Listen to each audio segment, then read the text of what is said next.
नमस्कार, स्वदेश एजेंडा देख रहे हैं आप और मैं हूं आपके साथ राखी। भारत ने संयुक्त राष्ट्र में पाकिस्तान को जम्मू और कश्मीर पर बेबुनियाद बयान देने के लिए लताड़ लगाते हुए उसे पीओके से अवैध कब्जा हटाने की सलाह दी है।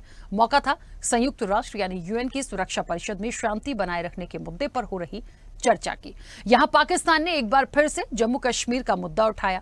हालांकि इस बार भी भारत ने पड़ोसी देश को आईना दिखाते हुए जमकर लताड़ लगा दी। भारत ने साफ शब्दों में यह भी कहा कि पाकिस्तान ने जम्मू और कश्मीर के कुछ हिस्सों पर अवैध रूप से कब्जा किया है और उसे वो इलाका छोड़ना ही होगा। भारत ने कहा कि वो हमेशा पाकिस्तान से अच्छे रिश्ते चाहता है, लेकिन पाकिस्तान अपनी सोच को बदलकर आतंकवाद को खत्म कर एक जो माहौल है वो एक शांति का माहौल बनाए। फिलहाल तो भारत ने पाकिस्तान को दो टूक जवाब दिया है कि पाकिस्तान को पीओके छोड़ना ही पड़ेगा। ऐसे में क्या होगी रणनीति कि पाकिस्तान इस मसले को खत्म करेगा, ये भी एक बड़ा सवाल है। क्या ऐसा हो पाएगा? इसी पर हम चर्चा को आगे बढ़ाएंगे। उससे पहले देखिए ये रिपोर्ट।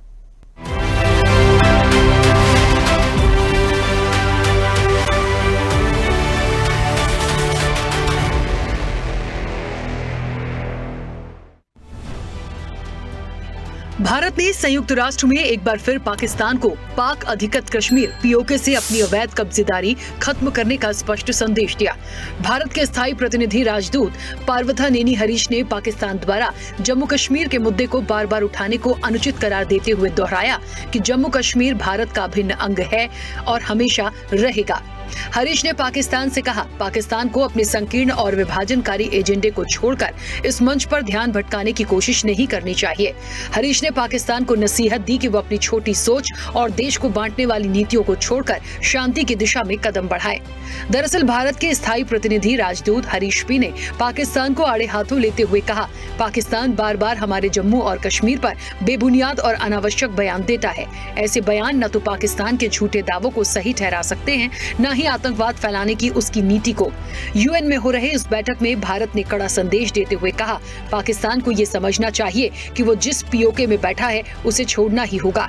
अगर पाकिस्तान शांति चाहता है तो उसे पहले आतंकवाद और नफरत फैलाना बंद करना होगा। Madam President, India is compelled to note that the delegate of Pakistan has yet again resorted to unwarranted remarks on the Indian Union territory of Jammu and Kashmir. Such repeated references neither validate their illegal claims nor justify their state-sponsored cross-border terrorism. Jammu and Kashmir was, is, and will always be an integral part of India. Pakistan continues to illegally occupy the territory of Jammu and Kashmir, which it must vacate. We would advise Pakistan not to try to divert the attention of this forum to drive their parochial and divisive agenda. India will refrain from exercising a more elaborate right of reply. PoK को लेकर कुछ दिन पहले रक्षा मंत्री राजनाथ सिंह ने एक बड़ा बयान दिया था। उन्होंने कहा था कि भारत को पाकिस्तान से ये उम्मीद नहीं है कि वो पीओके को भारत के हवाले कर देगा, लेकिन पीओके के लोग खुद ही ये मांग करेंगे कि उन्हें भारत के साथ जोड़ दिया जाए। राजनाथ सिंह ने पाकिस्तान की जर्जर हालत की ओर इशारा करते हुए कहा कि पाकिस्तान को अपनी आंतरिक समस्याओं से निपटना होगा। कहते हैं पाकिस्तान के लोग, भारत और पाकिस्तान के बीच बात होनी चाहिए। किस बात पर बात होनी चाहिए? कौन सा मुद्दा है जिस पर बात होनी चाहिए? क्यों बात होनी चाहिए? बात यदि पाकिस्तान के साथ होगी तभी होगी जबकि जो आतंकवाद को संरक्षण देने का काम, पैदा करने का काम पाकिस्तान अपनी धरती पर कर रहा है, जब तक उस आतंकवाद को समाप्त नहीं करता है तो पाकिस्तान से बातचीत करने का कोई कारण नहीं है मेरे बहनों भाई। और आगे भी जो बातचीत होगी, किस मुद्दे पर बातचीत होगी? अरे बात होगी अब तो पाक अधिकृत कश्मीर पर बात होगी बहनों भाई, और किसी मुद्दे पर बात। दरअसल पाकिस्तान इस समय कई आंतरिक समस्याओं से जूझ रहा है। पाकिस्तान के सबसे बड़े प्रांत बलूचिस्तान में अलगाववादी आवाजें तेज हो गई हैं। पाक अफगान सीमा पर तनाव बढ़ रहा है। पाक अधिकृत कश्मीर में भी जनता के बीच विभिन्न मुद्दों को लेकर नाराजगी देखी जा रही है। आर्थिक मोर्चे पर पाकिस्तान की स्थिति बेहद कमजोर है। देश का अधिकांश बजट विदेशी कर्ज पर निर्भर है। सिंध प्रांत में भी स्थिति तनावपूर्ण हो गई है। लोग सिंधु नदी पर नई नहर परियोजनाओं का विरोध कर रहे हैं। उनका आरोप है कि इन परियोजनाओं से सिंध को उसके पानी से हमेशा के लिए वंचित कर दिया जाएगा। आइए जानते हैं पीओके के बारे में कुछ जरूरी तथ्य। पीओके का कुल क्षेत्रफल करीब 13,000 वर्ग किलोमीटर है। 2017 की जनगणना के अनुसार यहाँ की आबादी करीब 40 लाख है। पीओके पर सीधे तौर पर पाकिस्तान का दखल है। भारत और पाकिस्तान दोनों ही इस हिस्से पर अपने अधिकार क्षेत्र का दावा करते रहे हैं। पाकिस्तान अधिकृत कश्मीर 2 हिस्सों में बटा हुआ है। पाक अधिकृत कश्मीर का एक बड़ा हिस्सा हुंजा गिलगिट, शक्सगाम घाटी और रक्साम है। पाक अधिकृत कश्मीर का प्रमुख राष्ट्रपति होता है। मुख्य कार्यकारी अधिकारी के तौर पर प्रधानमंत्री होता है, जो अपने मंत्री परिषद की मदद से शासन करता है।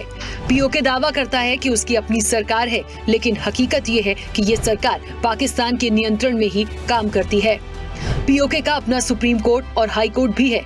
इसकी सीमाएं पाकिस्तान के पंजाब प्रांत, अफगानिस्तान के वाखान कॉरिडोर, चीन के झिंजियांग और भारत के कश्मीर के पूर्व से मिलती हैं।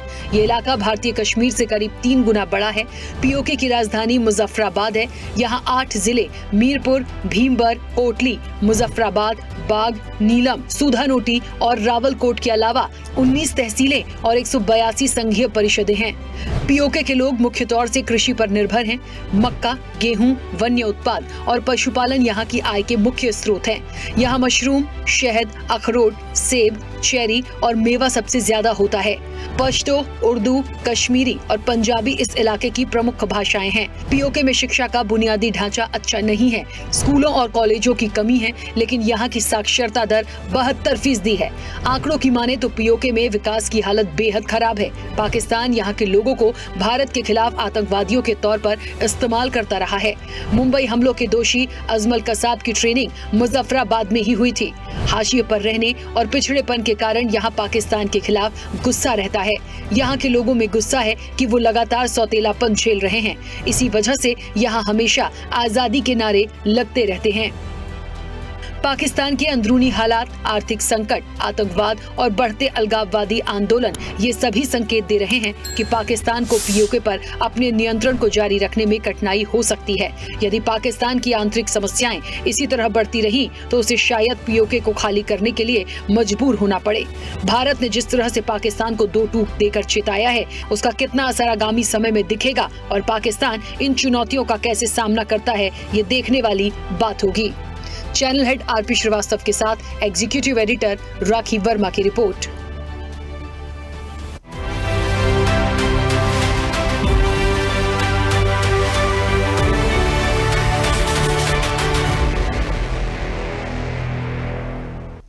चलिए, तो पीओके अभिन्न अंग हमारा, ये भारत ने 2 टूक शब्दों में एक बार फिर से पाकिस्तान को समझाया है, चिताया है, लताड़ लगाई है। यूएन में जिस तरीके से एक वार्ता चल रही थी, पाकिस्तान बार बार जम्मू एंड कश्मीर को बीच में लाता है, बार बार पीओके का जिक्र निकालता है, बार बार अपना अधिकार बताने की कोशिश करता है।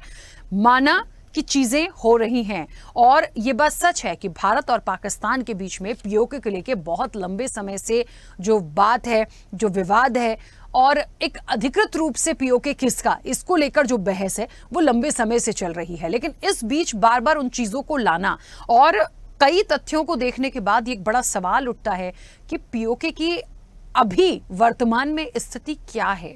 जो लोग वहां हैं, जो लोग उस दायरे में हैं, वहां रहते हैं, उनकी जीवन शैली कैसी है? क्या वो उस तरह से संतुष्ट हैं? क्या वो उस तरह से एक सकारात्मकता के साथ जी रहे हैं? क्या जो वो अर्न करते हैं या जो उनका एक जरिया है जिंदगी जीने का, क्या उसे पाकिस्तान वो तमाम चीजें देख पा रहा है? क्योंकि वर्तमान में जो एक नियंत्रण है, जो कंट्रोल है, वो पाकिस्तान गवर्नमेंट का है। तो इस चीज को भी समझने की कोशिश करनी पड़ेगी। सीधे चर्चा पर चलते हैं। हमारे साथ मेहमान जुड़े हैं। सबसे पहले आपका परिचय करा दें। भारतीय जनता पार्टी का पक्ष रखने के लिए महेश वर्मा हमारे साथ जुड़े हैं। महेश जी, बहुत स्वागत चर्चा में जुड़ने के लिए। कांग्रेस का पक्ष रखेंगे सैयद शाकर अली। सैयद जी, आपका भी बहुत स्वागत है। पीडीपी का पक्ष रखेंगे मोहम्मद शफी भट्ट। मोहम्मद शफी जी, आपका भी बहुत स्वागत है।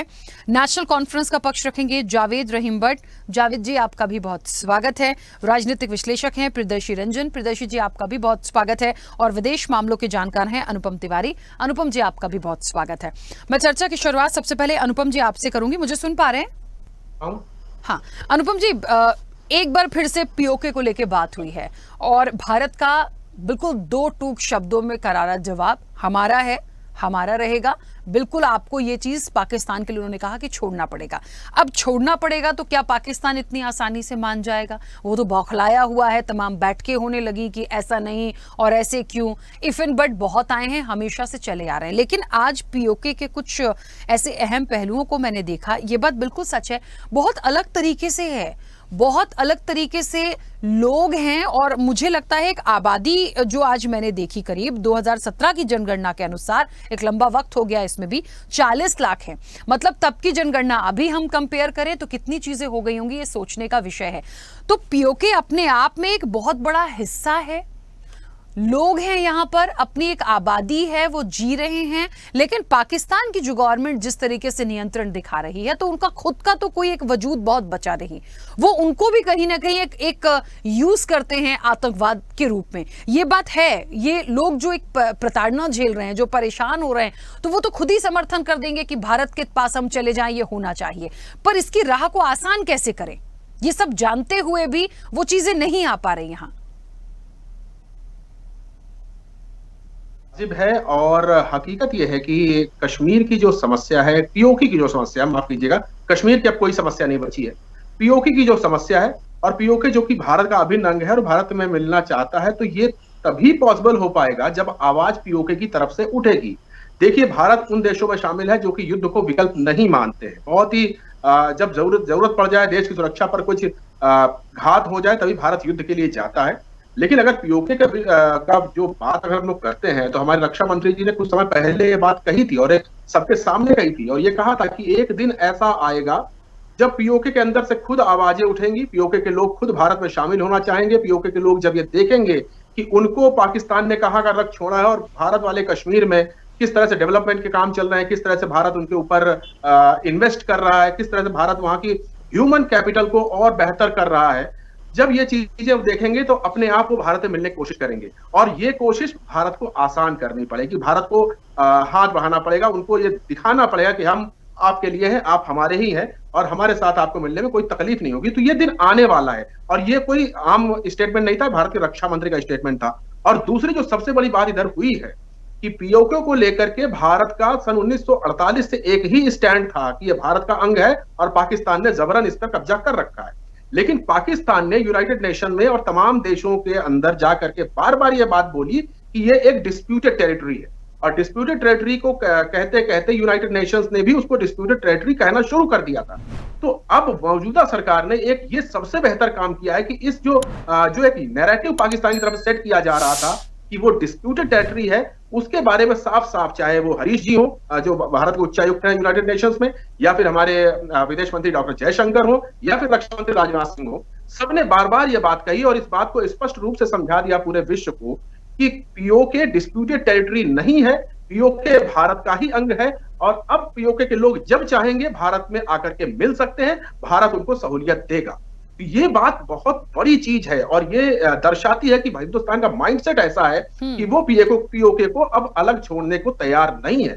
भारत ये जरूर चाहेगा कि पीओके के अंदर से आवाज उठनी चाहिए, जो कि उठनी शुरू हो चुकी है। लगातार वहां पर बलवे प्रदर्शन और दंगे फसाद भी शुरू हो चुके हैं। पाकिस्तान की जो एक नीति रही है पीओके को लेकर के कि वो उस जगह को जो कि दुनिया का स्वर्ग हो सकता था, उसको उन्होंने आतंकवाद का एक सरजमीन बना दिया था। वहां पे आतंकवादी पाले पोसे जाते थे, वहां पर ट्रेनिंग कैंप्स लगते थे। तो उस चीज को जब पीओके के लोग अब समझने लग गए हैं और भारत के कश्मीर का विकास देख रहे हैं, तो उनको लगने लगा है कि ये सही मौका है, हमको पाकिस्तान की बेड़ियों से अब आजाद हो जाना चाहिए। और वो चीज शुरुआत हो चुकी है। अब ये तो वक्त ही बताएगा कि ये प्रक्रिया कितने दिनों तक चलेगी, लेकिन मुझे लगता है कि जो सिचुएशन क्रिएट हो रही है और जिस तरह से भारत के परिप्रेक्ष्य को पूरी दुनिया में समझा जा रहा है, जो भारत का स्टैंड है पीओके को लेकर के, उसको पूरी दुनिया अब एक्सेप्ट कर रही है और पाकिस्तान के नैरेटिव को फेल कर रही है, वो साफ दर्शाता है कि वो दिन बहुत जल्द आने वाला है जब पीओके हमारे पास वापस आ जाएगा, और पीओके के ऊपर जो एडमिनिस्ट्रेशन है वो भी हमारा रहेगा, न कि पाकिस्तान का रहेगा। तो इसकी शुरुआत पीओके से ही होगी, और आप देखेंगे कि वो जल्द से जल्द होने वाला है। बिल्कुल ठीक है। मोहम्मद शफी भट्ट जी, मुझे सुन पा रहे हैं? जी राखी जी। हाँ, मोहम्मद शफी जी, पीओके की बात एक बार फिर से निकली है। पीओके की अपनी एक आबादी है, वहाँ के लोगों का जीवन है। और ये बात सच है, जिस तरीके से जो अब खबरें आती हैं अलगाववादी की और प्रदर्शनों की, परेशान हैं, पाकिस्तान से बहुत परेशान हो रहे हैं। देखिए कब कैसे इसका विभाजन हुआ, विभाजन के बाद कैसे वो चीज़ें वहाँ चली गई, कैसे उस पर कब्जा हो गया, कैसे वो आज तक उसका हिस्सा बना हुआ है, लेकिन असल में किसका हिस्सा है, लड़ाई जो है, ये विवाद जो है, ये बात जो है, वो बदस्तूर जारी है। लेकिन आज कहते हैं ना कि जब वहीं से विरोध शुरू हो जाएगा तो शायद भारत आने में आसानी हो जाएगी। और कितने प्रयासों की जरूरत है? पीडीपी इसे कैसे लेती है, पीओके को? देखिए जी राशि जी, एक मसला एक जगह हम स्किप कर जाते हैं। हम कन्फाइन रहते हैं हमारा जो कश्मीर है और जो पीओके का कश्मीर है, और जो चाइना के पास हमारा कश्मीर है उसको हम कहीं पर छू भी नहीं पाते। जिस तरह पाकिस्तान के ऑक्युपाइड कश्मीर पर हमने एक रेजोल्यूशन यूएन में सबमिट किया था, ऐसा एक रेजोल्यूशन यहाँ की जो गवर्नमेंट है उनको चाइना के लिए भी वैसा ही करना चाहिए था कि हम चाहते हैं कि जो कश्मीर को 3 हिस्सों में बांटा गया है, इन तीनों हिस्सों को एक कर दिया जाए, इसको रियूनाइट किया जाए, ताकि जितने भी, क्योंकि ये अब मसला जमीन का ही नहीं है, ये मसला है जो फैमिलीज है, जो भाई भाई बिछड़ गए हैं, कुछ इस पार है, कुछ उस पार है, कुछ चाइना में है, कुछ लद्दाख में है, कुछ गिलगित में है, कुछ बल्तिस्तान में है, कुछ अक्साई चीन में है। सबको अगर एकजुट किया जाए तो ये सबसे बड़ी बात होगी। अब एक ही जगह पर हमारा टिके रहना कि नहीं जी बस पाकिस्तान ऑक्युपाइड कश्मीर हमें चाहिए, तो फिर क्या हम दान में चाइना को वो जो अक्साई चीन वाला हिस्सा या जिनने लद्दाख का हिस्सा ले लिया है, क्या उसको हम दान में दे दें? तो किस खाते में हम चाइना को दे दें? क्या चाइना ने हमारा पार्ट नहीं खाया है? 65 की लड़ाई में उन्होंने हमारा पार्ट नहीं खाया है? जो रिसेंटली उन्होंने वहां पर ऑक्युपाई किया है वो एरिया हमारा नहीं है? क्या वो सारा, अगर देखें तो पूरा जो हमारा जो इंडिया है उसका सारा हिस्सा नहीं है? जब क्लेम हम पीओके पे करते हैं तो हमारी यही क्लेम रहनी चाहिए, जो चाइना ऑक्युपाइड कश्मीर है उस पर भी, जिसको हम सीओके कहते हैं, उस पर भी हमारी यही क्लेम होनी चाहिए। हम तो चाहते हैं कि पूरा कश्मीर एक जगह पे आए, जो बिछड़े हुए परिवार है उनको एक बार फिर एक अवसर प्रदान होना चाहिए कि वो अपने परिवारजनों से मिल पाए। हम तो चाहते हैं कि ये कश्मीर भी मिले, वो कश्मीर भी मिले, और चाइना वाला कश्मीर भी मिले, और एक जो असल कश्मीर है उसकी जो असल शक्ल सूरत है, उसकी असल जो हकीकत है उसकी, वो फिर सामने आ जाए, और यहाँ की जो प्रॉस्पेरिटी में जो पाकिस्तान ऑक्युपाइड कश्मीर के लोग हो या चाइना के ऑक्युपाइड कश्मीर के लोग, वो अपना कंट्रीब्यूशन दे दें। हम चाहते हैं कि सब यहाँ आए, एक ही मुल्क में रहे, एक ही टेरिटरी में हम हैं। अब डिफरेंट कंट्रीज हैं, उन पर अपना अपना ऑक्यूपेशन कर दिया है, तो हर एक यहाँ एक झंडे तले रहना चाहते हैं। और हम भी चाहते हैं कि जो पाकिस्तान के पास हमारा पार्ट है वो भी हमारे साथ मिल जाए, और चाइना का जो पार्ट है वो भी हमारे साथ मिल जाए। अब उसके लिए क्या करना चाहिए, वो स्टेट ऑफ इंडिया को सोचना चाहिए कि जिस तरीके से उन्होंने यूएन में एक रेजोल्यूशन लाया था पीओके को लेकर, ऐसा ही एक रेजोल्यूशन उनको चाइना के लिए भी लाना चाहिए, क्योंकि उनके पास भी हमारा एक हिस्सा है जिसको हम डिस्प्यूटेड कहते हैं, जो हमारा हिस्सा है, तो उसको हम लाने के लिए कोई काम नहीं कर रहे हैं। बस एक ही हिस्सा पाकिस्तान से तो हम ले लेंगे, वो उतना बड़ा मसला नहीं है, लेकिन इसको हम थोड़ी दान में दे देंगे, ये भी हमें लेना चाहिए। और इसके लिए भी हमें अपना काम शुरू करना चाहिए, और एक वर्ल्ड ओपिनियन बनाना चाहिए कि चाइना के पास जो हमारा उनके अवैध कब्जा किया हुआ उन्होंने, वो हमें वापस चाहिए, ताकि सारा जो कश्मीर है वो एकजुट हो जाए। ठीक है, महेश जी सुन पा रहे हैं? महेश जी, हेलो। हाँ, जी महेश जी, क्योंकि पीओके की बात हो रही है, पीओके की जब बात होती है, पाकिस्तान को बिल्कुल दो टूक करारा जवाब मिल गया है, आपको छोड़ना पड़ेगा। चलिए, वहां से तो परिस्थितियां पाकिस्तान की वर्तमान में ऐसी है नहीं, और जब पीओके से ही जो लोग हैं वो एक विरोध शुरू हो जाए तो लगता है राह आसान दिखती है। लेकिन एक सवाल उठाया अभी मोहम्मद शफी भट्ट जी ने, और वो बात ये है कि चीन की जो बात है, चाइना तक जो चीजें हैं, उसके लिए कब बात होगी? पाकिस्तान तो उस स्थिति में नहीं है, लेकिन हमारे पास वो कैपेबिलिटी होनी चाहिए कि हम चाइना से भी बात कर पाए, क्योंकि ये सरकार का स्टैंड होगा। दो टूक जवाब देने की यदि हम मादा रखते हैं तो हम पीओके को वापस लाने की भी पूरी ताकत रखते हैं। बिल्कुल राखी जी, हम तो कह रहे हैं कि ये हमारी बहुत बड़ी सफलता है कि जो पीडीपी के हमारे प्रतिनिधि हैं, या जो भी प्रतिनिधि अब कश्मीर में कहीं अगर डेवलपमेंट दिखाई दे रहा है और कहीं इस चीज का एहसास उधर भी पाक ऑक्युपाइड कश्मीर में भी दिखाई दे रहा है और उससे लोग जागरूक हो रहे हैं। सचमुच में ये एक प्रकार से वर्तमान भारत सरकार की जो एक मजबूत नीयत और मजबूत नीति, इन दोनों का कहीं ना कहीं ये प्रकटीकरण है और ये स्थापित करता है कि हम जो है आज के डेट में जो आजादी के बाद से महज शेख अब्दुल्ला को खुश करने के लिए जवाहरलाल नेहरू जी ने जिस प्रकार से संविधान को निचोड़ा, तोड़ा, मरोड़ा और जिस प्रकार से पाक ऑक्युपाइड कश्मीर, जो कि तब हमारी सेना भी जो है कहीं पे पूरी काबिज हो चुकी थी, उस जगह को छोड़ देना, उस जगह को हमसे जुदा कर देना और भारतीय संविधान के हिसाब से और जो हमें मिली जगह या पाकिस्तान हिंदुस्तान के बंटवारे में, उसमें भी जम्मू कश्मीर का जो हिस्सा वो हिस्सा था, वो हमारा हिस्सा था। लेकिन हमें कहीं ना कहीं एक व्यक्ति विशेष को खुश करने के लिए, जैसे जिन्ना को खुश करने के लिए महात्मा गांधी जी ने पार्टीशन करा दिया कि चलो ठीक है, कोई बात नहीं, हिंदुस्तान और पाकिस्तान हम बना देते हैं। वो उनके जो महत्वाकांक्षा थी जिन्ना जी की, उनका ये था कि भाई हमें तो राष्ट्रपति बनना है। उसी प्रकार से शेख अब्दुल्ला को कहीं जवाहरलाल नेहरू जो है ये कि भाई हमें तो इधर का जो है मुख्यमंत्री बनना है, इधर का कुछ बनाना है। तो हुआ क्या कि लगातार आजादी के बाद पाक ऑक्युपाइड कश्मीर जो है वो हमारे उपेक्षा का एक केंद्र बन गया। हमने कहीं उसको लेकर संविधान को सामने रख दिया, कभी हम 35A की बात करने लगे। तो इस तरह की सारी चीजों। महेश जी, आवाज नहीं आ रही आपकी।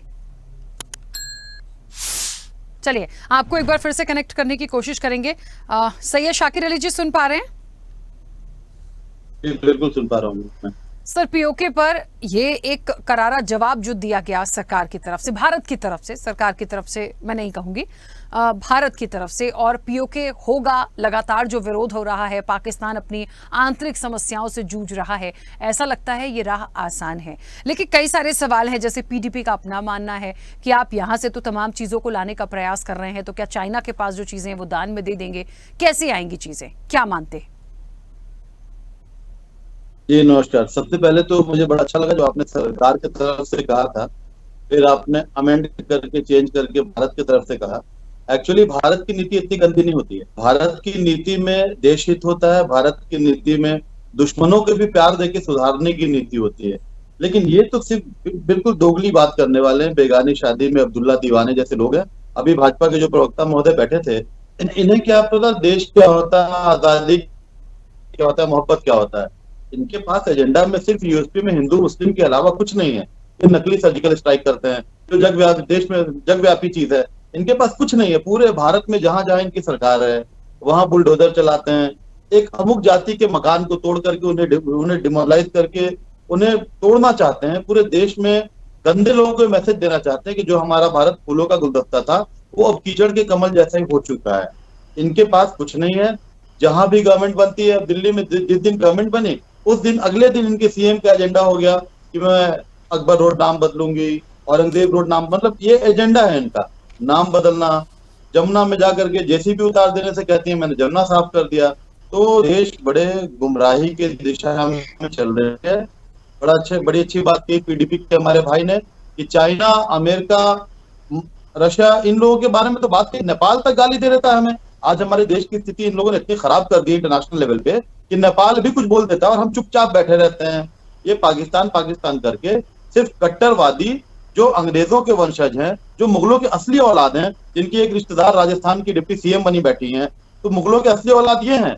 और अंग्रेजों का पोषण करने वाला माधव सिंधिया, जो सिंधिया घराना है, आज इनके पास कैबिनेट मिनिस्टर है।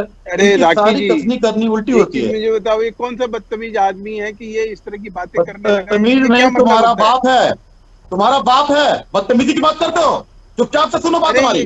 कुछ पता है नहीं, बापू के हत्यारे लोग बकवास कर रहे हैं बात करके। बापू के हत्या करने वाला देश की बात कर रहे हैं हमारे पास, और तमीज कह रहे हैं ना एजुकेटेड पार्टी है। जो पार्टी है खून खराबा करने वाली पार्टी के लोग भुगतान के आधार है। एफआईआर से डरोगे तुम? कौन डरता है तुमसे? ये कुत्ता जो भौंक रहा है, जबान पे लगाम दो, जबान पे लगाम दो, कुत्ता भगवान होता है। महेश जी होते हैं, और भगवान का नाम शाकिर लेते जी, रहो। एक सेकंड प्लीज प्लीज, आप ऐसे दोनों बदतमीज आदमी सम्मानीय गली हैं, मोहल्ले उठा के कहाँ पे ले दोनों आती हैं? समझदार हैं, अपने बात अपने सुनने पार्टी का की पक्ष रख कैपेसिटी रहे नहीं हैं, है, एक बकवास दूसरे कर का रहे हैं। अपमान खुद मत करिए। एक दूसरे का अपमान क्यों, एक उन्हें- दूसरे को अपमानित उन्हें क्यों कर रहे हैं बताइए सर? पीओके का ऐसा तो नहीं, ये आप दोनों बताइए कि भारत गोदी में ही मीडिया है नहीं है, तो ऐसे बात ये क्यों कर रहे हैं हुआ कि एक चैनल नहीं भारत है। में एक पाकिस्तान में? ये बापू के हत्यारे, इनकी शब्दों की हैसियत से बात मर्यादा करने सर की, चयन खुद कर अंग्रेजों सकते हैं, के मुझे तलवार नहीं लगता चाटने कि वालों इस की तरह से हैसियत से टोकने बात की करने की। जरूरत है। बाप को कुत्ता बोलता है। महेश जी चलिए, महेश जी स्क्रीन पे नजर नहीं आ रहा ना, बाप का शक्ल दिखाई है, फिर ठीक है। कुत्ता बिल्ली बाद में करेंगे ये। शाकिर अजली, ठीक है ठीक है, आप अपनी बात रखिएगा, मुद्दे पे जी आइएगा मैम। प्लीज।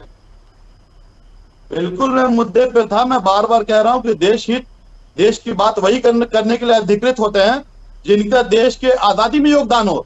जो अंग्रेजों का तलवा चाट रहे हैं उनका क्या योगदान हो?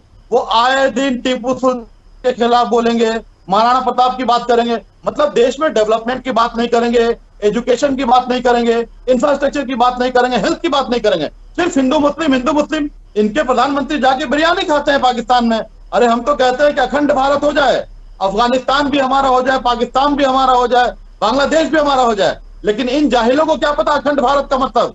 फिर ठीक है, राम का नाम लेके रावण वाला काम करते हैं, राम जी की आत्मा को भी शांति नहीं देंगे, ऐसे बदतमीज लोग हैं ये। चलिए वापस आऊंगी। जी मैम। जावेद जी सुन पा रहे हैं? जावेद जी, एक बात निकली थी, मुझे बहुत अच्छे से याद है, उमर अब्दुल्ला ने कहा था जब पीओके को लेकर बात हो रही थी और ये भी कहा जा रहा था कि जब सरकार भारतीय जनता पार्टी की इन तमाम चीजों को बढ़ाने का प्रयास कर रही थी, जब बात रखी जा रही थी, तब उन्होंने भी कहा था कि किसने रोका है, आप लाइए, बिल्कुल सक्षम है, आप इस चीज को ले आइए। कभी भी जो नेशनल कॉन्फ्रेंस है उसने कोई विरोध नहीं किया, वो तमाम चीजों को लाएगा, करेगा। लेकिन फिलहाल जो बातें हो रही हैं, यहाँ की राह तो आसान दिखती है, लेकिन पूरी तरह से इंप्लीमेंट नहीं हो रहा है। कहाँ रोक है, कहाँ रोक मानते हैं? सब लोग मिलके क्यों नहीं काम कर रहे हैं इसके लिए? देखिए, सबसे पहले मैं जो पूरा जो भी जो मैं मरकज में जितने भी पार्टीज है या गवर्नमेंट है, या मैं सबसे पहले कह दूं कि सबसे पहले वो मुल्क के नाम पे वो वोट बैंक पॉलिसी छोड़ दे। जो वो मुल्क के लेकर, नेशनलिटी को लेकर जो वो एक वोट बैंक पॉलिसी अपनाई जा रही है, सबसे पहले वो छोड़ दे। और दूसरी बात जो है कि जो जम्मू कश्मीर जो है, जम्मू कश्मीर के नाम पे भी वो सियासत करना छोड़ दे और जम्मू कश्मीर के नाम पे वो अपने ही मुल्क को, अपने ही लोगों को गुमराह करना छोड़ दे। देखिए, तब जाके ये बातें बनेगी जब वाकई में वो क्या पीओके वाला कश्मीर हो या चाइना के पास जो कश्मीर का हिस्सा है। और अगर हम इस पे सियासत करना छोड़ दे, वोट बैंक पॉलिसी करना छोड़ दे, पूरी तरीके से उस पे फोकस हो, एक कौम लेके एक फोकस हो, एक नेशनल लेके एक फोकस हो, और तब जाके ये हमें मुमकिन होगा। अगर हम उस पे सियासत करेंगे, वोट बैंक पॉलिसी अपनाएंगे, तो ये चीजें फिर सिर्फ यही जुमलाबाजी होगी, बाकी तो इसके अलावा कुछ नहीं होगा।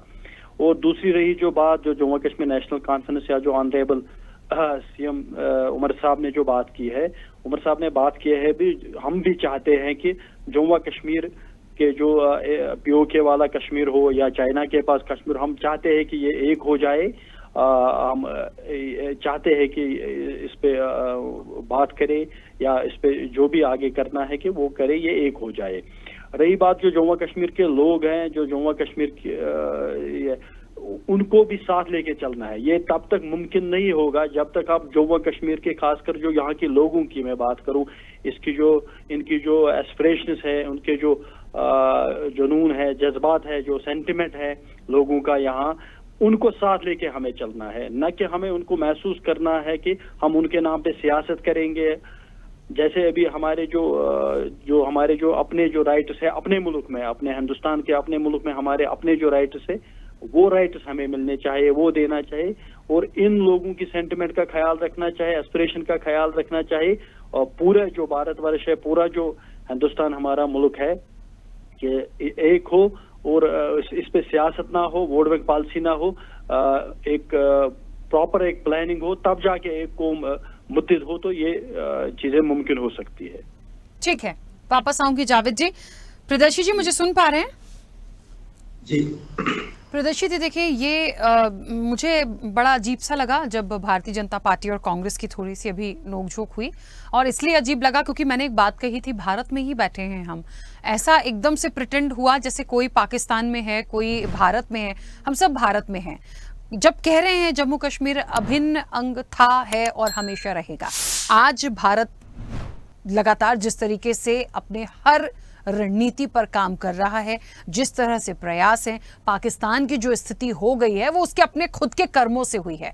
वो जिस डेप्थ में चलता चला जा रहा है वो जाएगा। लेकिन ये बात बिल्कुल सच है कि पीओके पर जो एक अवैध कब्जा है वो किस परिस्थितियों में किया गया, मैं उस पर नहीं जाऊंगी, हम सब बहुत अच्छे से जानते हैं। लेकिन वर्तमान में पीओके एक बड़ा हिस्सा है, लोग हैं वहां पे अलगाववादी की चीजें, जो आवाजें हैं वो तेज आने लगी हैं। वो खुद वहां से एक विरोध के स्वर आ रहे हैं। शायद उनको ऐसा लगता है कि विरोध खुला वो लोग करने लगे हैं पाकिस्तान का। तो भारत की तरफ ये चीजें एक पॉजिटिव संदेश, एक सकारात्मक संदेश देती हैं। लेकिन प्रॉपर तरीके से इसको कौन ला पाए? कहते ना कि एक विरोध जो हो रहा है वो एक कदम आगे बढ़ा रहे हैं कि हम जाना चाहते हैं भारत में, हम वहीं रहेंगे। मगर उनको हाथ पकड़ के आगे लाने की जो प्रोसेस है उसमें कहां आप कुछ एक रुकावट देखते हैं? कैसे उस चीज को किया जा सकता है? ये समय समय की बात है। आज वो समय आ चुका है जब पाकिस्तान ऑक्युपाइड कश्मीर को भारत में शामिल किया जा सकता है। क्योंकि भारत के लिए कभी ऐसा माहौल नहीं था विश्व समुदाय में, जिस तरीके का माहौल भारत के लिए अभी है वैसा माहौल कभी नहीं आया था। मौका तो कई आया। उमर अब्दुल्ला साहब ने कहा कि जब कारगिल में आप जीत गए थे तो फिर वहां से पीछे क्यों? तो कई ऐसे मौके आए जब पीओके पाक ऑक्युपाइड कश्मीर को भारत में शामिल किया जा सकता था। लेकिन विश्व समुदाय शायद उस समय भारत के साथ इस तरीके से नहीं था जिस तरीके से 2014 के बाद या पिछले 2 दशकों में 2005 के बाद भी कह लीजिए विश्व समुदाय भारत की ओर मुखातिब हुआ है। अब परिस्थितियां बिल्कुल बदली हुई सी। आपको मैं एक उदाहरण से बताना चाहूंगा कि 2017 में ब्रिटेन के संसद में एक विधेयक पारित किया गया और उसमें कहा गया कि जो पाक ऑक्युपाइड कश्मीर है वो भारत का अभिन्न हिस्सा है। पाकिस्तान ने गलत तरीके से उसको अपने कब्जे में रखा है। ब्रिटेन संसद में क्यों पारित किया गया और क्यों इसका महत्व है उसको समझने की जरूरत है। क्योंकि जब भारत आजाद हुआ था तो उस समय ब्रिटेन का ही हुकूमत था, ब्रिटेन का हस्तक्षेप था, उसी ने बंटवारा किया था। तो जब उसके संसद में ये बातें आई हैं तो कहीं ना कहीं विश्व समुदाय अब ये मान रहा है कि बहुत समय हो गया, अब इस विवाद को लंबा नहीं खींचा जाना चाहिए। और उसी ब्रिटेन में एक और घटना हुई है तकरीबन 1 महीने पहले, जब हमारे विदेश मंत्री जयशंकर जी गए हुए थे वहां। हाँ प्रदर्शी जी बोलिए।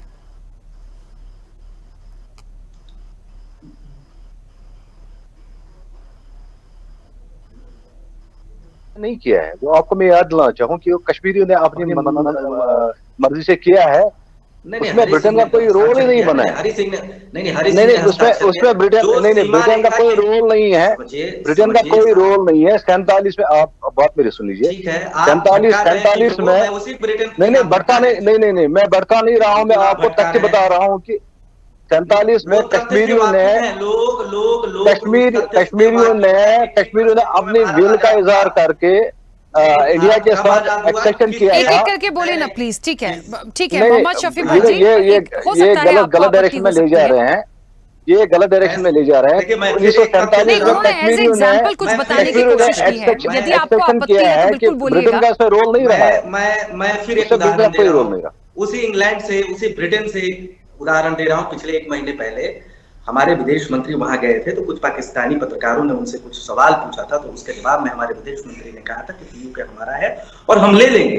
यूनाइटेड नेशन में बात हो या न हो, हम जिस दिन ले लेंगे उस दिन बात करेंगे। तो उन्होंने कहा कब लेंगे? तो उन्होंने कहा कि चरणबद्ध तरीके से लेंगे और 3 चरण पूरा हो चुका है और 4थे चरण में हम पीओके को ले लेंगे। और उन्होंने जो चरण बताया था उस चरण में यह बताया गया था कि हमने 370 हटाया, हमने वहां सरकार बनवाई।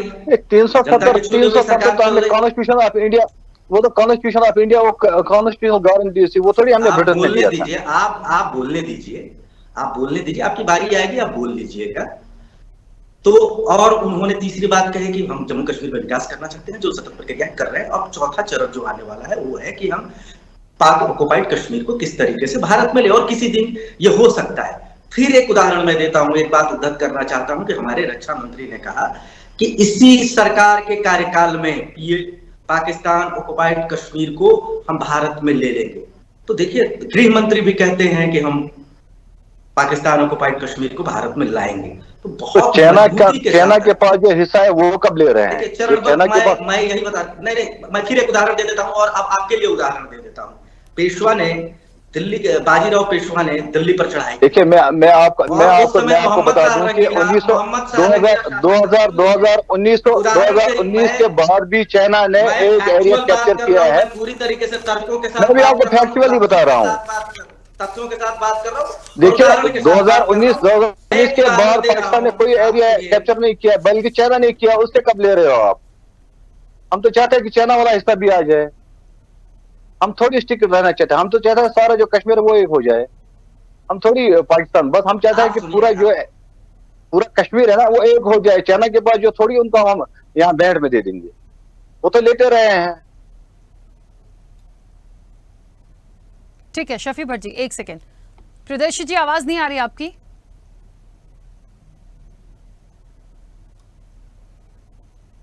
चलिए एक बार फिर से कनेक्ट करने की कोशिश करते हैं, डिस्कनेक्ट हुए हैं। अनुपम जी, एक बार फिर से आपकी तरफ आ रही इस चर्चा पे। ये मांग जो उठाई मोहम्मद शफी भट्ट जी ने, चाइना का जो एक पर्टिकुलर जितना पोर्शन है या जितनी चीजें हैं वो कब, उससे हम दूर क्यों हैं? हम उसके लिए वर्कआउट क्यों नहीं कर? पाकिस्तान ठीक है आज उस स्थिति में नहीं है, लेकिन हमें फिर भी उन चीजों को हम ला रहे थे कि पीओके आ जाए पूरी तरीके से। ये अपने आप में वेलकम है, सब लोग, मुझे यहाँ कोई ऐसा विरोध में तो अभी तक दिखा नहीं। लाने के प्रयास हैं, लाने की कोशिश है और आवाजें उठने लगी हैं, ये भी एक सकारात्मक संदेश है, मैं बार बार कह रही हूँ। लेकिन जो हिस्से और डिवाइड हैं उनके लिए क्या किया जाएगा, ये एक सवाल यहाँ पर उठकर आया सामने। देखिए राखी जी, ये जो कश्मीर का इशू है, जो कश्मीर अब हमारे पास नहीं है, चाइना के पास या पाकिस्तान के पास है, अगर उसके इशू की हम जब बात करते हैं ना, तो हमको एक चीज बहुत साफ साफ समझनी पड़ेगी कि ये कोई जिंगोइज्म की चीज नहीं है, ये कोई राजनीतिक चश्मे से देखने की चीज नहीं है। ये शुद्ध रूप से भारत की अस्मिता का प्रश्न है और इसको हल करने के लिए अपने डिप्लोमेटिक चैनल्स को प्रोएक्टिवली यूज करना पड़ेगा और शायद हम कर भी रहे हैं। और मैं इसलिए कह रहा हूं क्योंकि ये नैरेटिव बार बार चलता है कि इस तरह की बात कह देने से शायद किसी एक पार्टी को फायदा हो जाता है या इस तरह की बात करने से किसी दूसरी पार्टी को फायदा हो जाता है। तो ये जिंगोइज्म नहीं होना चाहिए, पहली बात तो। और भारत इसी बात को अंतर्राष्ट्रीय मसलों पर उठाने की कोशिश बार बार इसीलिए कर रहा था, और ये इसी सरकार की मैं क्रेडिट नहीं दे रहा हूं, ये पिछले 70 सालों से लगातार भारत की जो भी सरकार रही है वो इस चीज को अलग अलग मंचों पर उठाती रही है, डिप्लोमेटिक चैनल से बात करती रही है। और इस बात को अब समझाने में हम सफल हो गए हैं कि जो पीओके हो वो या फिर चाइना वाला जो हिस्सा है कश्मीर का, वो दरअसल इन्वेजन थे, चाइना का इन्वेजन या फिर पाकिस्तान का इन्वेजन, और इस चीज को हमने अंतर्राष्ट्रीय समुदाय को समझा दिया है। तो पहली चीज, जो हमारा डिप्लोमेटिक चैनल जहां पर काम कर रहा था वो बेहतर काम कर रहा है। और दूसरी चीज, जब हम बात करते हैं कि हम पीओके को या सीओके को हम कैसे लेंगे, तो उसके लिए देखिए, जो मैंने शुरुआत में ही कहा था कि मिलिट्री ऑपरेशंस कोई बहुत अच्छा विकल्प नहीं है, दोनों जगहों पर नहीं है। ये मैं इसलिए नहीं कह रहा हूं कि पाकिस्तान हमसे कमजोर है मिलिटरीली तो हम उसके ऊपर हमला कर देंगे, और चाइना हमसे मिलिटरीली मजबूत है तो उससे हम हमला नहीं करेंगे। ये ऑप्शन ही नहीं मैं रख रहा हूं। मैं सिर्फ ये कह रहा हूं कि मिलिट्री ऑपरेशंस कश्मीर की वैलीज के ऊपर बहुत महंगे साबित होंगे। कश्मीर की घाटियों पर, दुनिया की सबसे ऊंची जगहों पर लड़ाई हमने लड़कर देख ली है।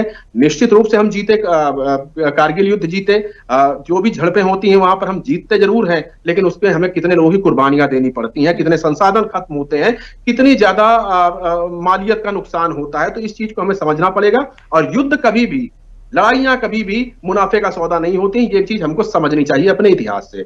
तो मेरा कहने का मतलब ये है कि एक प्रोसेस है, उस प्रोसेस को हमें समझना पड़ेगा और हमारी तमाम पॉलिटिकल पार्टीज को, चाहे पक्ष के हों चाहे विपक्ष के हों, जिंगोइज्म से बचना पड़ेगा और इस चीज की सीरियसनेस को समझना पड़ेगा। और अगर हम सीरियस रहेंगे, अगर हम मुल्क की बात करेंगे, अगर हम इस चीज को सरकार के नजरिए से देखेंगे, उस दिन की सरकार के नजरिए से देखेंगे, तो हम इसमें सफलता जरूर पाएंगे, चाहे वो पीओके हो या फिर सीओके हो या फिर कोई अन्य इलाके हो जो कि भारत के कभी हिस्से रहे हैं। यहां पर मैं अखंड भारत की बात जानबूझकर इसलिए नहीं कर रहा हूं क्योंकि समय बहुत बदल चुका है। कभी भारत अखंड भारत हुआ करता था, अफगानिस्तान से लेकर के म्यांमार तक का हिस्सा एक ही देश का भाग हुआ करता था, लेकिन अब बहुत वक्त गुजर चुका है। हमको वर्तमान रियलिटी समझनी चाहिए और मुझे लगता है हम अच्छी तरह समझ भी रहे हैं कि आज हमारे पास पड़ोस है, अच्छा खासा पड़ोस है, चाहे पाकिस्तान हो, नेपाल हो, भूटान हो, बांग्लादेश हो, म्यांमार हो या फिर मालदीव हो, श्रीलंका हो।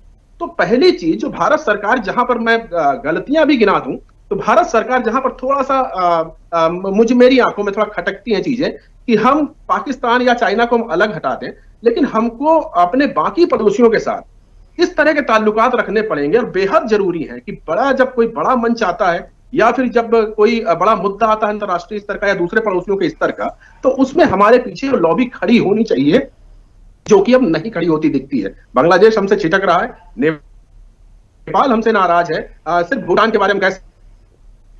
हाँ अनुपम जी प्लीज बोलिए। हाँ, तो मैं ये कह रहा था कि हमको अपनी जो फॉरेन पॉलिसी है, जो स्पेशली जो हमारा सराउंडिंग है, उसके ऊपर हमको ध्यान देना पड़ेगा और आस पड़ोस के देशों के साथ अपने संबंध कुछ और ज्यादा बेहतर करने पड़ेंगे। हम सिर्फ पाकिस्तान ओरिएंटेड या चाइना ओरिएंटेड नहीं हो सकते हैं, हमको एक नई और बहुत ही कॉम्प्रहेंसिव फॉरेन पॉलिसी के ऊपर काम करना पड़ेगा और मुझे लग रहा है कि भारत सरकार उसके ऊपर काम कर रही होगी।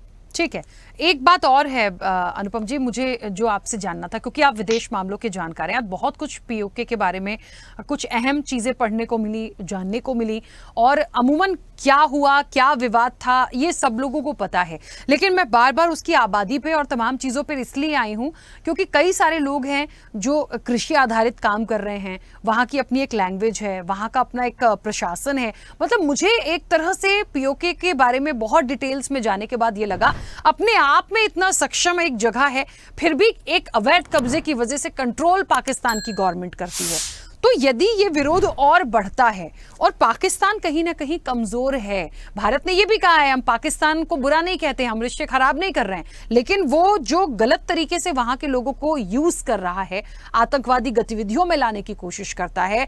कसाब का एक जिक्र वहां पर जाहिर तौर पर आया, वहां की जो राजधानी है वहां पर तमाम ट्रेनिंग हुई, इसी सारी चीजें हुई। तो एक दहशत मुझे लगती लोगों के बीच में है, वो खुद इस चीज को समझने लगे हैं कि हम गलत हैं, हम गलत हाथों में हैं, हम गलत नियंत्रण में हैं, वो आना चाहते हैं। तो आपको लगता है पाकिस्तान रिलीज करेगा या उस स्थिति में चीजें एक बात बन जाएगी? जो एक कनेक्शन में भारत पाकिस्तान के देखूं तो बहुत अच्छा करने के जो मैसेजेस आ रहे हैं। देखिए राकेश जी, देखिए अगर रियलिटी की बात करें तो पाकिस्तान ऐसा कुछ नहीं करने वाला है। पाकिस्तान ने अपने शुरुआत से ही भारत को एक दुश्मन की तरह देखा है और पीओके तो छोड़ दीजिए, बलूचिस्तान को लेकर के जिस तरह का उपद्रव पाकिस्तान में मचा हुआ है, उसके बाद वो बलूचिस्तान को रिलीज करने के बारे में नहीं सोच रहे और उसको और ज्यादा सप्रेस करने की बातें चल रही हैं। उनके लीडरान को, मेहरंग बलोच को आज ही गिरफ्तार किया गया है। तो ये पाकिस्तान की जो जमात है, पाकिस्तान की जो सियासत है, जो आज भी वहां की आर्मी है, वो रियलिटी को देखना ही नहीं चाहती। हाँ, पाकिस्तान कहेंगे कि पाकिस्तान, आवाज आपकी बहुत डिस्कनेक्ट हो रही है अनुपम जी। अचंभित है, वो देख रही है छोटी छोटी चीजें, केवल सड़कें, नहर, और वो आईपीएल जैसी चीजें देखती है, वो भारतीय क्रिकेट का विकास देख रही है, बॉलीवुड का विकास देख रही है, भारत की मीडिया का विकास देख रही है। तो पाकिस्तान की आवाम से ही ये आवाजें उठेंगी, ये निश्चित तौर पर है। अब पीओके के बारे में अगर हम केवल बात करें तो पीओके का मुझे जिक्र याद आता है जब 1947 का बंटवारा हो रहा था, तो उस समय अंग्रेज ये कहते थे कि ये इलाका एशिया का स्विट्जरलैंड हो सकता है। वो नीलम वैली का इलाका, वो मुजफ्फराबाद की घाटियों का इलाका एशिया का स्विट्जरलैंड कहा जा रहा था। और अगर उसको सही से डेवलप किया होता पाकिस्तान ने, तो पाकिस्तान की इकोनॉमी को आज बहुत ज्यादा फायदा हो रहा होता, सिर्फ टूरिज्म की वजह से, जो कि पाकिस्तान ने नहीं किया। पाकिस्तान की शुरुआत से ही वहां पर गफलत थी, वहां पर पाकिस्तान की शुरुआत से ही उनकी पॉलिसीज को लेकर के बहुत सारी मिथ्याएं थी और उसी में पाकिस्तान उलझ के रह गया। तो उसका भुगतान कर रहे हैं पीओके के आम निवासी, जैसा आपने अपनी रिपोर्ट में दिखाया था। तो बिल्कुल सही है कि आज वहां पे हालात बद से बदतर हैं। आज के जमाने में वहां पर इलेक्ट्रिकल कनेक्शंस नहीं है, टेलीफोन की बात तो आप छोड़ दीजिए, बात आप कीजिए। आज के दिन में वहां पर लोगों को आम जीवन जीने का साधन नहीं, जो कि कभी स्विट्जरलैंड की तरह समझा जा रहा था जो इलाका। तो निश्चित तौर पर जब चीजें बहुत बदतर होती हैं तो वहां से अंदर से ही एक विद्रोह की भावना उठेगी और वो उठनी शुरू हो चुकी है। पीओके से आप देखिएगा पाकिस्तान हमको नहीं देने वाला है, लेकिन पीओके के लोग अपने हक के लिए भारत के साथ मिलकर के दिखाएंगे, और ये बात जरूर है। बिल्कुल ठीक बात है। प्रियदर्शी जी, क्योंकि आप अपनी बात पूरी कीजिएगा, उस वक्त आवाज डिस्कनेक्ट हो रही थी और थोड़ा सा डिस्प्यूट शुरू हो गया था, लेकिन कांग्रेस भी हमारे साथ फिलहाल कनेक्ट नहीं है। आप जो अपनी बात रखे थे उसे पूरी करिएगा। और एक बात है, एक छोटा सा सवाल है इसी को आगे बढ़ाते हुए, कितनी जल्दी हम इस पर सफल हो जाएंगे? अभी तो मुझे बहुत अच्छा लग रहा है सुनने में, बहुत सकारात्मक लग रहा है, और भारत का जो स्टैंड है वो भी बहुत अच्छा है पाकिस्तान के लिए, क्योंकि पाकिस्तान नहीं सुधरेगा तो भारत कब तक आप अच्छा अच्छा अच्छा अच्छा बोलेंगे। लेकिन हाँ, ये पीओके का जो एक समाधान है वो बस निकल जाए, एक लंबा अरसा हो गया। ये समाधान जो है, जो आप कह रही है कि अच्छा अच्छा लग रहा है, फील गुड माहौल में तो नहीं निकलेगा, इसके लिए माहौल बिगड़ेगा। और जिस तरीके से 370 हुआ था, हटाया गया था, उसी तरीके से ये चीजें अचानक आएगी और अचानक आप एक दिन देखेंगे कि पीओके भारत में है। तारीख नहीं बताई जाएगी, तारीख बता करके ऐसी चीजें होती ही नहीं है, अचानक से ही ऐसी चीजें होती है और अचानक से ही होंगी। और दूसरी बात जो बार बार कही जा रही है कि आप इस तरीके से माहौल देख करके, मौके देख करके कर रहे हैं, चाइना पर नहीं बोल रहे, तो मैं जो बात छोड़ गया था, भारत अभी जितने भी अपने सीमावर्ती देश हैं सभी पर यह दबाव मजबूती के साथ बनाए हुए है कि आप हमारे पक्ष में तो नहीं रहिए लेकिन खिलाफ में मत जाइए, हमारे व्यवस्था को मत बिगाड़िए। भारत भूटान पर भी नजर बनाए हुए है, भारत नेपाल पर भी नजर बनाए हुए है, भारत म्यांमार पर भी नजर बनाए हुए है, भारत चाइना पर भी नजर बनाए हुए है और उसी तरीके से भारत पाकिस्तान पर भी नजर बनाए हुए है और भारत बांग्लादेश पर भी नजर बनाए हुए हैं। बांग्लादेश में जिस तरीके से कुछ दिनों पहले जो घटनाक्रम हुआ उसमें भारत की फजीहत हो गई थी, कहा जा रहा था कि भारत इस मामले में चूक गया और भारत के नाक के नीचे से चीजें उसके खिलाफ चली गई। लेकिन आज भारत में भी भारत बांग्लादेश की भी स्थिति को कंट्रोल करने की कोशिश कर रहा है। समय लगता है, समय के साथ होता है और भारत अगर नियंत्रण छोड़ देता है बांग्लादेश पर या इन देशों पर, तो देखा है हमने उदाहरण किस तरीके की बुरी स्थिति होती है। वैसी ही बुरी स्थिति पाक ऑक्युपाइड कश्मीर की है। वहां मानवाधिकार नहीं है, वहां लोक अधिकार नहीं है, अधिकारों का हनन हो रहा है। हमारे यहाँ बाकायदा जम्मू कश्मीर का जो विधानसभा सदन है उसमें 24 सीटें छोड़ी गई हैं, पाक ऑक्युपाइड कश्मीर के लिए खाली रखी जाती हैं। उसमें चाइना ऑक्युपाइड कश्मीर का भी है, लोकसभा में भी सीटें खाली रखी जाती हैं जिसको चाइना और पाकिस्तान ने ऑक्युपाइड कर रखा है उसके लिए। तो भारत ने कभी उसको छोड़ा नहीं है और भारत बहुत मजबूती के साथ, आप एक दिन यकीनन देखिएगा कि चाइना के साथ भी इसी तरीके से भारत बात करने की स्थिति में होगा जिस तरीके से आज पाक ऑक्युपाइड कश्मीर पर बात करने की स्थिति में है। और पूरा विश्व समुदाय, आज से पहले ऐसा तो नहीं देखा जाता था। भारत लगातार प्रयासरत है, इस बात को मैं मानता हूं, लेकिन सफलताएं अब मिल रही हैं। जिस तरीके से 370 पर कहा जा रहा था कि चाइना हस्तक्षेप कर देगा, अमेरिका हस्तक्षेप कर देगा कश्मीर से अगर 370 हटाए, किसी ने हस्तक्षेप नहीं किया। सभी को मालूम है कि यह भारत का अधिकार है, हमें अपने अधिकार के प्रति सजग रहने की जरूरत है और हमारे जो क्षेत्र हैं वो चिन्हित करके हमें उसे, ठीक है कुछ दिनों के लिए चला गया, लंबा काल अवधि होता है एक देश का, उसमें कुछ चीजें इधर और उधर होती हैं कुछ समय के लिए, तो कुछ समय के लिए हमने माना कि वो क्षेत्र पाकिस्तान के साथ चला गया है, लेकिन वो हमारा हिस्सा तो है, इसमें तो कहीं कोई दो राय नहीं है। और यूनाइटेड नेशन में भी जब यह मामला गया था तब भी यह तो नहीं कहा गया था कि वो पाकिस्तान का हिस्सा है। लेकिन आज पूरा विश्व यह मानने को तैयार तो है कि भारत का हिस्सा है। भारत पर अब यह निर्भर करता है कि वह कब और कैसे इस मामले को सुलझा लेता है। क्या सैन्य बल का प्रयोग करता है? मुझे नहीं लगता, मुझे भी नहीं लगता। एक पूर्व के वक्ता कह रहे थे कि सैन्य बल की जरूरत नहीं पड़ेगी, मुझे भी नहीं लगता है। जनमत संग्रह हो जाएगा और जनता, वहां खुद की जनता उठ गई है। एक पाकिस्तान के कितने पाकिस्तान होंगे आने वाले 5 सालों में पता भी नहीं चलेगा। और अगर एक पाकिस्तान के कई पाकिस्तान नहीं हुए तो पाकिस्तान चाइना जरूर हो जाएगा। पाकिस्तान का अपना अस्तित्व नहीं रहेगा, या तो कई टुकड़ों में होगा या फिर वो चीन का हिस्सा होगा, वो चीन कहलाएगा। ये स्थितियां बन रही। इस स्थिति में हम अपने हिस्से को, कश्मीर को छोड़ तो नहीं सकते हैं। ये भयावह स्थिति है। एक तरफ से पाकिस्तान में कुव्यवस्था और दूसरी ओर उस पर चाइना की नजर और तीसरी ओर भारत की मजबूत स्थिति, चौथी बात विश्व समुदाय हमारे साथ। तो ये तमाम जो परिस्थितियां हैं वो ये बता रही हैं। जी ठीक है। हाँ, मोहम्मद शफी भट्ट जी अभी भी अपनी बात रखिएगा। ये बिल्कुल मिस इन्फॉर्मेशन फैला रहे हैं। चाइना का कोई इसमें हमारी असेंबली में कोई शेयर ही नहीं है। जो चाइना ऑक्युपाइड कश्मीर है उसका कोई शेयर है ही नहीं। आपने बताया कि 24 सीटें रखी है पीओके, आप बिल्कुल मिस इन्फॉर्मेशन। पीओके की 24 चाइना की कितनी है? वही चाइना की कितनी है? राखी जी आपके पास जम्मू कश्मीर का मैप तो होगा ना? एक मिनट, जम्मू कश्मीर का मैप तो होगा ना आपके पास? जरा आप देख लीजिए चाइना के पास कितना हमारा हिस्सा है, कितना एरिया हमारा जो चाइना के पास है, और पाकिस्तान के पास कितना हमारा एरिया है। आप देख लीजिए, फिर देख लीजिए। हम अपनी सीमाओं को छोड़ दें, अपने क्षेत्रों को छोड़ दें, कमाल कर दो। मैं तो कहता हूं कि हमारी जितनी सीमाएं हैं वो बिल्कुल मजबूत होनी चाहिए। आप कहते हो छोड़ दें, हम तो कहते हैं कि जो हमारा चाइना के पास हिस्सा है, हम चाहते हैं कि वो हमारे साथ मिल जाए, हमें नहीं पता कि अक्सर चीन में वहाँ क्या हो रहा है, क्या वहाँ के लोगों के साथ क्या हो रहा है, क्या हम ये न्यूज़ नहीं पढ़ते हैं?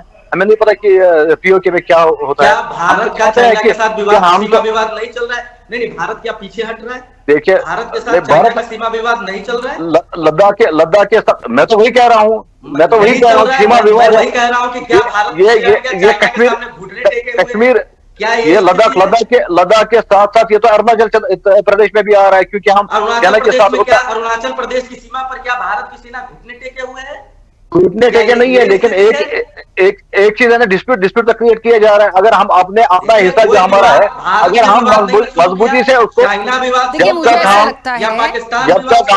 तक हम अपने कश्मीर पर मजबूती से अपना क्लेम नहीं करेंगे, जब तक हम चाइना ऑक्यूपाइड कश्मीर, जब तक हम चीज को लाएंगे ना, हम एक साथ सारी चीजों को नहीं ला सकते।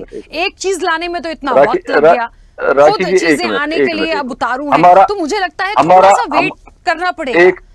ये वो वाली चीज नहीं है कि हमने कह दिया और हम खड़े हो गए और हमने मांग लिया और मिल गया। अभी अनुपम जी कह रहे थे प्रोसेस है। नहीं, आप मेरी बात सुन लीजिए पहले। जिस हिसाब से हम अपना क्लेम पीओके पे कर रहे हैं, उस हिसाब से उस स्तर पे हम अपना क्लेम जो सीओके है उस पर हम नहीं कर रहे हैं। एक बार हम तो चाहते हैं कि हम तो एक बार में एक ही मोर्चा खोला जाता है। इसका मतलब है कि जब तक वो हम इस साइड में क्लेम कर रहे हैं और उस साइड को हम डिवाइड हो रहे हैं। लेकिन इस चीज को समझना पड़ेगा पहले पीओके। ठीक है, आप हमें एश्योर कीजिए कि चाइना वाला पार्ट भी मिल जाएगा और हमारा पीओके भी मिल जाएगा। पूरा भारत आपको सरकार, भारत प्रयास एश्योर कीजिए ना। तो हम तो चाहते हैं कि हमारा जो कश्मीर है, टूटा हुआ बिखरा हुआ कश्मीर है, वो एक, बिल्कुल हम तो चाहते हैं कि पूरा जो बिखरा हुआ कश्मीर है वो एक जगह आ जाए, एक ही अम्ब्रेला के नीचे आ जाए। हम भी तो यही चाहते हैं, लेकिन उसके लिए आपको जल्दी चुनाव हो। कश्मीर के जो 24 सीटें खाली हैं, मैं तो कह रहा हूँ कि जब तक कंक्रीट स्टेप्स इसमें नहीं लिए जाते, तब तक ये सारे हयानी पलाव है, ये जलेबी के बगैर कुछ नहीं।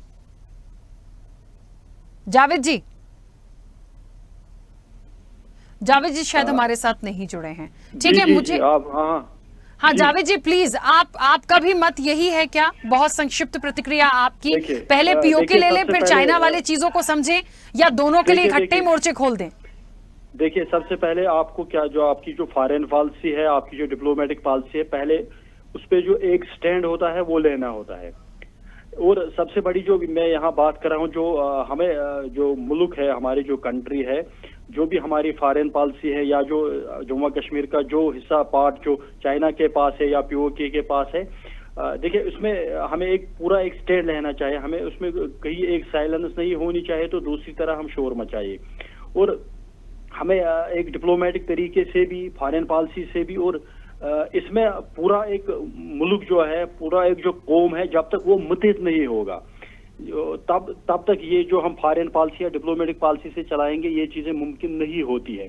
और एक पार्टी एक मुल्क से बढ़कर नहीं होती है, ये भी चीजें हमें समझनी है। वोट बैंक पॉलिसी को छोड़ के, अपने जो पार्टी के जो अपने जो जाती जो मकसद होते हैं उनको छोड़ के, और खासकर जो जम्मू कश्मीर हमारा है, अभी है, इसके जो लोगों के जो सेंटिमेंट है उसको लेके चलना है। और हमें ये बात सही है कि हम एक ही साथ दोनों नहीं कर सकते हैं, लेकिन अगर पीओके वाला जो हमारा जो हिस्सा है, पार्ट है, अगर उस पे हम कर सकते हैं तो उसके साथ साथ हम चाइना पे भी कर सकते हैं। लेकिन इसके लिए एक प्रॉपर एक आपकी डिप्लोमेटिक पॉलिसी होनी चाहिए, फॉरेन पॉलिसी, और एक पार्टी को एक मुल्क से बढ़कर नहीं होना चाहिए। देखिए, तो सबसे पहले हमें यही। ठीक है जावेद जी, क्योंकि समय की सीमा है, इस चर्चा को मैं रोकूंगी, बट एक बात कहना चाहती हूँ। आपने भी कहा, मोहम्मद शफी भट्ट ने भी कहा, और एक बात जो निकल कर आई है, देखिए दो चीजों को समझिए, एक सिक्के के दो पहलू हम ऐसा कहते हैं ना। एक तरफ पाकिस्तान पीओके की बात हम करते हैं, हम एक तरफ दूसरे के चाइना के पास जितनी चीजें हम उसकी बात करते हैं। तो क्या पाकिस्तान और चाइना को हम पैरेलल रख सकते हैं? अब इस चीज को समझिए, नहीं रख सकते। तो हमें पहले पीओके की काम करना है, उसके हम ये नहीं कह रहे हैं कि चाइना वाला दान में दे दो। मोहम्मद शफी भट्ट जी, कोई नहीं देना चाहता। जो भारत की चीज है, जो हमारी है, वो आएगी, लेकिन हमें एक एक चीज को लेके आगे बढ़ना है। तो हम एकदम से कह दें कि इस पे हम फेल हैं, उस पर हम पास हैं, ये चीजें नहीं आए ना। हम जब कॉमनली बात कर रहे हैं, भारत के परिप्रेक्ष्य में बात कर रहे हैं, तो हम इस चीज को लाएंगे। तो अब ठीक है, ये वर्कआउट करना है। जो विरोध आ रहा है, पीओके की तरफ से जो विरोध आया है, उसको पहले हम गेन करें, उसको पहले हम वेलकम कर लें, कैसे आ जाए प्रॉपर तरीके से, उसके बाद दूसरी चीज पर हमें काम करना है। तो उसे उस तरह से ना देखें। और वाकई में ये पॉलिटिकल एक एंगल नहीं था। कोशिश हुई भारतीय जनता पार्टी और कांग्रेस की तरफ से, और वो दोनों ही इस चर्चा से फिर चले गए।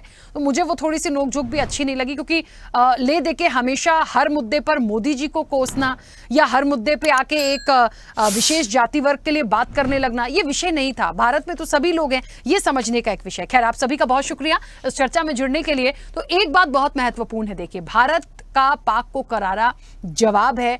कश्मीर अभिन्न अंग हमारा था, है, रहेगा। पीओके हमारा था, रहेगा। पाकिस्तान को इसे छोड़ना पड़ेगा। ये भारत ने दो टूक जवाब पाकिस्तान को दिया है। विरोध अपने आप वहां से शुरू होने लगा है। चीजें आने में वक्त नहीं लगेगा, लेकिन हाँ, उस समय का हमें इंतजार करना पड़ेगा। पहले स्थितियां अलग थी, आज स्थितियां अलग हैं। तो कहते हैं ना कि समय बदलता है, समय और बदलेगा, चीजें आएंगी, लेकिन भारत अपनी मजबूती के साथ अपनी बातों को जो रख रहा है वो पाकिस्तान के लिए करारा जवाब है। चाइना के लिए जो एक बात उठी है कि जितना क्षेत्र वहां एक्साइज चीन की जो बात हो रही है उसके लिए भी काम करने की जरूरत है, लेकिन एक एक स्टेप आगे बढ़ना पड़ेगा, क्योंकि ये छोटा सा विषय नहीं, पूरे भारत देश के परिप्रेक्ष्य में इस विषय को समझने की जरूरत है। फिलहाल चर्चा में इतना ही। बने रहिए स्वदेश न्यूज के साथ। सबसे पहले देश।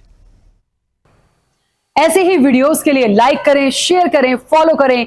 YouTube पर जाकर सब्सक्राइब कर बेल आइकन दबाना ना भूलें, और ताजा अपडेट्स के लिए स्वदेशलाइव.com पर जरूर जाएं।